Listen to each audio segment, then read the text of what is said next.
27 রজব রাতের বেলায় প্রিয় নবী সাল্লাল্লাহু আলাইহি সাল্লাম তার চাচাতো বোন উম্মে হানির ঘরে ঘুমিয়েছিলেন। অতঃপর রাত যখন গভীর হল, তখন হঠাৎ করে উম্মে হানির ঘরের ছাদ উন্মুক্ত হয়ে হজরত জিবরাইল আলাইহিস সালাম ও হজরত মিকাইল আলাইহিস সাল্লাম প্রিয় নবীজির কাছে আগমন করলেন। অতঃপর তারা নবীজিকে ঘুম থেকে জাগ্রত করে বললেন, হে আল্লাহর রাসূল, মহান আল্লাহ তাআলা আপনাকে আরশে মহল্লায় ডেকে পাঠিয়েছেন এবং আপনার দিদারের জন্য অপেক্ষা করছেন। এ কথা শুনে রাসূলে পাক সাল্লাল্লাহু আলাইহিস সাল্লাম খুব দ্রুত প্রস্তুতি গ্রহণ করলেন। প্রস্তুতি শেষ হওয়ার সাথে সাথে তারা প্রিয় নবীজিকে ছাদের উপর দিয়ে সর্বপ্রথম হাতিমে কাবায় নিয়ে গেলেন।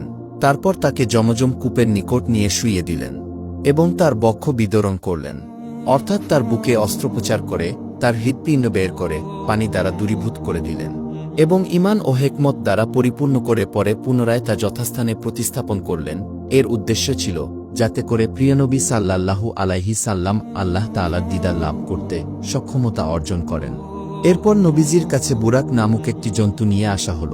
হাদিসের ভাষ্য অনুযায়ী বুরাক হল জান্নাতের একটি প্রাণী, যা গাধার থেকে বড় ও খচ্চর থেকে কিছুটা ছোট। তার গতি এত বেশি যে দৃষ্টির শেষ সীমায় গিয়ে তার এক একটি কদম পড়ত। অতঃপর নবীজিকে উক্ত বাহনের পিঠে আরোহণ করার জন্য বলা হল। নবীজি যখন বোরাকের পিঠে সাওয়ার হওয়ার জন্য বোরাকের কাছে আসলেন, তখন বোরাক নবীজিকে না চিনে লাফাতে শুরু করল। তখন জিবরাইল বুরাককে ধমক দিয়ে বললেন, হে বোরাক, তুমি কি জানো তুমি কার সাথে বেয়াদবি করছো? তোমার পিঠে আজকে যিনি সোয়ার হবেন তিনি আর কেউ নয়, তিনি হলেন কুল মাকলুকাতের সর্দার আল্লাহর হাবিব হজরত মুহাম্মদ সাল্লাল্লাহু আলাইহি সাল্লাম। আজ পর্যন্ত তার চেয়ে কোনো সম্মানিত বান্দা তোমার পিঠে আরোহণ করেননি। হজরত জিবরাইল আলাইহিস সালামের কথা শুনে বোরাক লজ্জিত হল এবং শান্তভাব ধারণ করল। অতঃপর নবীজি বোরাকের পিঠে আরোহণ করলেন।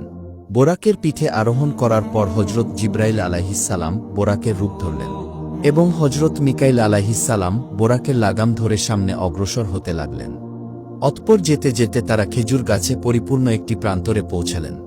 সেখানে পৌঁছে হজরত জিবরাইল আলাইহিস সালাম বললেন, হে আল্লাহর রাসূল, এটাই আপনার হিজরতের স্থান, এর নাম ইয়াসরিব। কিছুদিন পর এখানেই আপনি হিজরত করে আসবেন এবং এখানেই জীবনযাপন করবেন। এ কথা শুনে নবীজি খুব ভালোভাবে সে স্থানটি পর্যবেক্ষণ করে দেখলেন। এরপর পুনরায় তারা আবার রওনা করলেন এবং সাদা রঙের একটি জমিনে পৌঁছলেন। তখন হজরত জিবরাইল আলাইহিস সালাম বললেন, হে দয়াল নবীজি, এর নাম মাদায়েন। এখানেই পবিত্র তুর পর্বত অবস্থিত রয়েছে, যেখানে হজরত মুসা আলাইহিস সালাম আল্লাহ তাআলার সাথে কথা বলতেন এবং তার তাজাল্লি প্রত্যক্ষ করেছিলেন। রাসূলে পাক সচক্ষে এমন বরকতময় জায়গা দেখে আল্লাহ তাআলার শুকরিয়া আদায় করলেন। অতঃপর পুনরায় তারা আবার সম্মুখে অগ্রসর হতে লাগলেন। যেতে যেতে বেথেলহেম নামক একটি জায়গায় এসে পৌঁছলেন। তখন হজরত জিবরাইল আলাইহিস সালাম বললেন, হে নবীজি, এটাই হল হজরত ঈসা আলাইহিস সালামের জন্মস্থান। এ কথা শুনে নবীজি খুব ভালোভাবে সে জায়গাটি পর্যবেক্ষণ করে দেখলেন। এরপর পুনরায় তারা আবার সম্মুখে অগ্রসর হতে লাগলেন। এমন সময় নবীজি একজন বৃদ্ধা মহিলাকে রাস্তার উপর দেখতে পেয়ে জিবরাইলকে তার পরিচয় জিজ্ঞেস করলেন। জিবরাইল আলাইহিস সালাম বললেন, হে আল্লাহর রাসূল, আপনি সামনে অগ্রসর হন। জিবরাইলের কথামত রাসূলে পাক সাল্লাল্লাহু আলাইহি ওয়াসাল্লাম সামনে অগ্রসর হওয়ার পর আরও একজন বৃদ্ধ লোককে দেখতে পেলেন, যে ব্যক্তি নবীজিকে বারবার তার কাছে ডাকতেছিল। তখন জিবরাইল আলাইহিস সালাম নবীজিকে বললেন, খুব দ্রুত এখান থেকে সামনে অগ্রসর হন, সাবধান, তার ডাকে আপনি সাড়া দিবেন না। নবীজি জিবরাইলের কথা শুনে সামনে অগ্রসর হতে লাগলেন এবং কিছু দূর যাওয়ার পর কতিপয় লোকজনের সাথে নবীজির সাক্ষাৎ হল। তারা নবীজিকে দেখা মাত্রই এভাবে সালাম করতে লাগল, আসসালামু আলাইকা ইয়া রসুল আল্লাহ। তখন জিবরাইল নবীজিকে লক্ষ্য করে বললেন, হে আল্লাহর রাসূল, আপনি তাদের সালামের জবাব দেন। নবীজি তখন তাদের সালামের জবাব দিলেন। সালামের জবাব পাওয়ার পর তারা সেখান থেকে বিদায় গ্রহণ করলেন।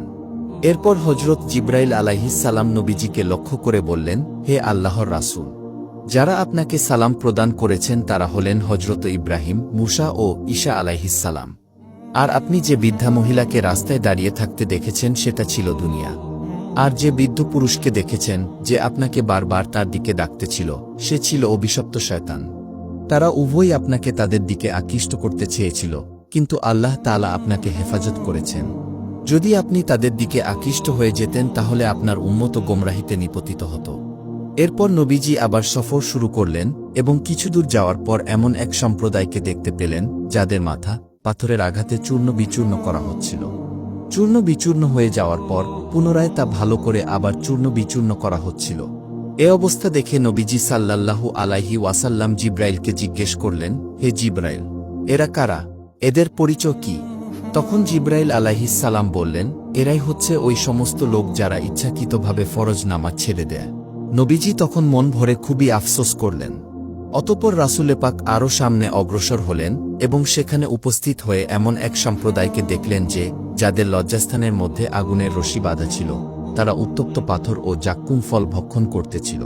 এ অবস্থা দেখে নবীজি জিব্রাইলকে জিজ্ঞেস করলেন, হে জিব্রাইল, এরা কারা? এদের পরিচয় কি? তখন জিব্রাইল আলাইহিস সালাম বললেন, হে আল্লাহর রাসূল, এরা হচ্ছে ওই সমস্ত লোক যাদের উপর জাকাত ফরজ হওয়া সত্ত্বেও তারা জাকাত আদায় করেনি।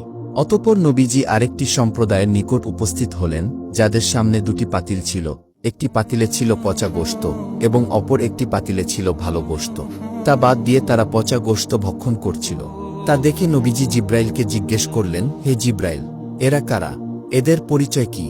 তখন হযরত জিব্রাইল আলাইহিস সালাম বললেন, এরা হচ্ছে ওই সমস্ত লোক যারা ঘরে পবিত্র স্ত্রী রেখে অপরের স্ত্রীর নিকট গমন করত এবং জিনার কাজে লিপ্ত হতো। এভাবে বহু নিদর্শন দেখতে দেখতে অবশেষে রাসূলে পাক বায়তুল মুকাদ্দাসে এসে উপস্থিত হলেন। উপস্থিত হয়ে নবীজি বোরাককে বেঁধে রাখলেন। অতঃপর রাসূলে পাক বায়তুল মুকাদ্দাসে প্রবেশ করে সর্বপ্রথম 2 রাকাত নফল নামাজ আদায় করলেন। এদিকে রাসূলে পাক এর শুভাগমন উপলক্ষে আল্লাহ তাআলা প্রিয় নবীকে অভ্যর্থনা জানানোর জন্য সমস্ত আম্বিয়া আলাইহিস সালামকে সেখানে উপস্থিত করে রেখেছিলেন। তার সাথে সাথে সেখানে অসংখ্য ফেরেশতাও আগমন করেছিলেন। অতঃপর হযরত জিব্রাইল আলাইহিস সালাম আজান দিলেন। আজান দেওয়ার সাথে সাথে সকলেই নামাজ আদায় করার জন্য কাতারে সারিবদ্ধ হলেন। কিন্তু সকল নবীদের উপস্থিতিতে কে আজ ইমামতি করবেন এ বিষয়ে সকলে চিন্তিত হয়ে পড়লেন।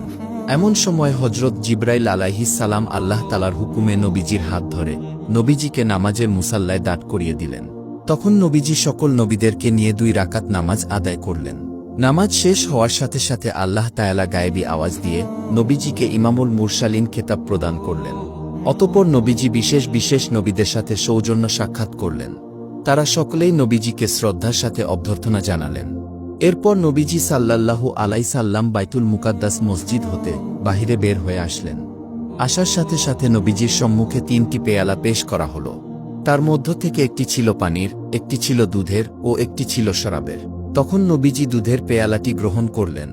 জিব্রাইল আলাইহিস সালাম তখন বললেন, ইয়া রাসূলাল্লাহ, আপনি যদি শরাবের পেয়ালাটি গ্রহণ করতেন তাহলে আপনার উম্মতরা গোমরা হয়ে যেত। মহান আল্লাহ তাআলা আপনাকে হেফাজত করেছেন। অতঃপর জান্নাত থেকে বাইতুল মুকাদ্দাস পর্যন্ত একটি সিঁড়ি স্থাপন করা হলো। তখন নবীজি সাল্লাল্লাহু আলাইহি সাল্লাম মহান প্রভুর সাক্ষাতে মধ্য আকাশ পানে যাত্রা শুরু করলেন।